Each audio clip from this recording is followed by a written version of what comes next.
Welcome back to the channel, everybody. The saga concludes with this third installment on stripping the block of the, iron-like paint. I ended up taking this block to a very good friend of mine over at a monument company that actually does like headstone work for cemeteries, and I slipped him a little cash so he would take the paint off of this block for me. Worked great, came right off for him, rightfully so. Now, I just wanted to kind of let you guys know I've had a blast just sitting down and talking. One on however many thousands of people are watching this reel. I always like to show some quality information, quality content in my reels. So short of just showing you a block with no paint, I want to let some of y'all know I had a message specifically yesterday or the day before. I cannot find it. Literally get hundreds of them a day on where to find the serial number at on the passenger side of these blocks. Now, it's easier to see since it is, stripped naked. Can you say naked on here? Regardless, I find them, am I in that shot? Stand by.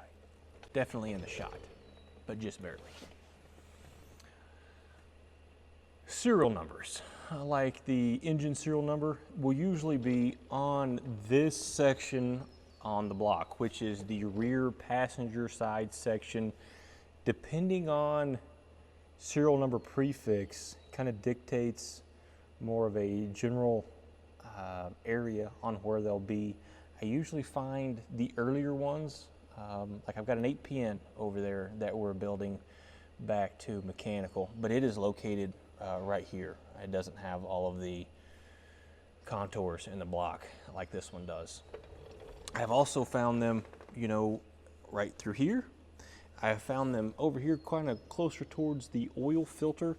This particular block is an MXS, and it is located in this cutout right here. It's a MXS something of another. I did find it there just a minute ago, so I wanted to get on here and give that information, but I can't just say, hey, go look at your block in this location and that's where it'll be, because they can really be anywhere right here, and they can be extremely difficult to find, especially with the paint still on. The laser does a fantastic job about removing the paint and the debris without damaging the block where you would possibly not be able to read it anymore. Another piece of information that I've wanted to share for quite some time, I just haven't had the time on the reel to do so, but since this is much more laid back and we don't care about finished reel timelines, I'm going to go ahead and share it with you now. And what made me think of it is this right here. It's called Numeral Cod, and that is spelled exactly how it sounds. Numeralkod.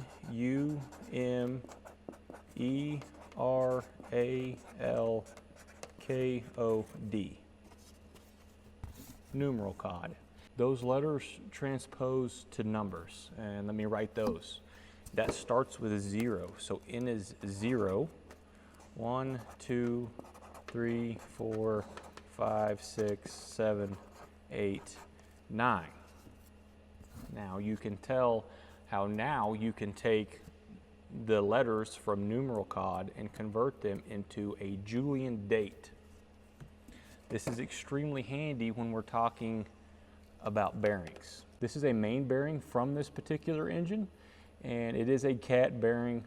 It has an NKNA.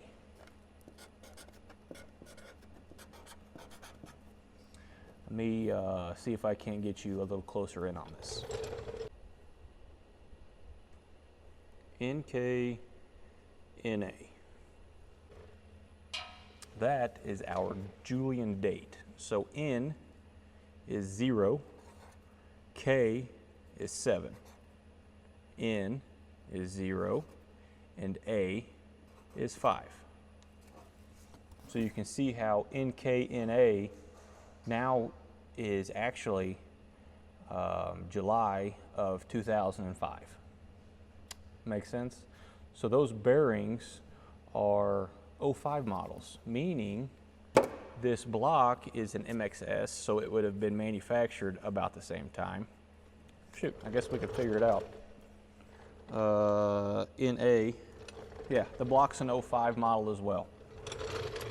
There's an NA right here. So we can now defer from the date on the bearings and the date on the block that this engine had never had bearings, main bearings, rolled into it. I haven't checked the rods, it really doesn't matter. This is strictly educational purposes. But we can also defer from this information that most likely this engine has never been rebuilt. So, because why would you put old bearings on a rebuilt engine? Makes sense? And it's also pretty handy for, like if we're rolling a set of bearings in, because all these trucks that come in, you know, with paperwork on their engines, and then they seem to go down in, I don't know, 100,000 miles when they were freshly overhauled. You can pull them apart and look at the bearing numbers, the dates on the bearings, and defer pretty quick that the engine wasn't rebuilt. Anyways, guys, the process that we used for cleaning this block is great one time.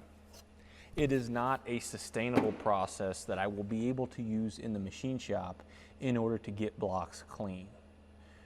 So I'm kind of on the fence. You know, the caustic spray wash cabinet that we've ordered, the big Axe spray wash cabinet, will strip paint.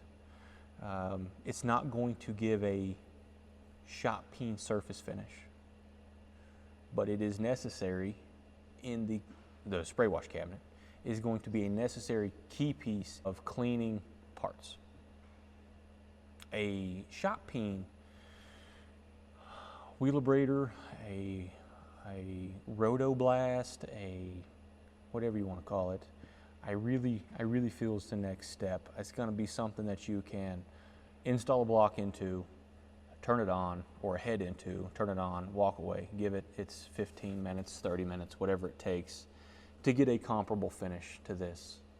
And then you come back to it, and then you can get your component out of it, because you just simply don't have the manpower in a shop in order to, like I had to take this, 30 minutes one way to get this done, leave it with him overnight, come back the next day and pick it back up, which he did it like the next day or the day of.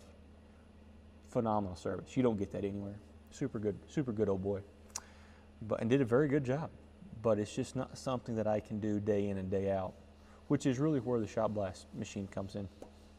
There is a company, an ARE Industries in Wichita, Kansas. I've called them, they didn't answer.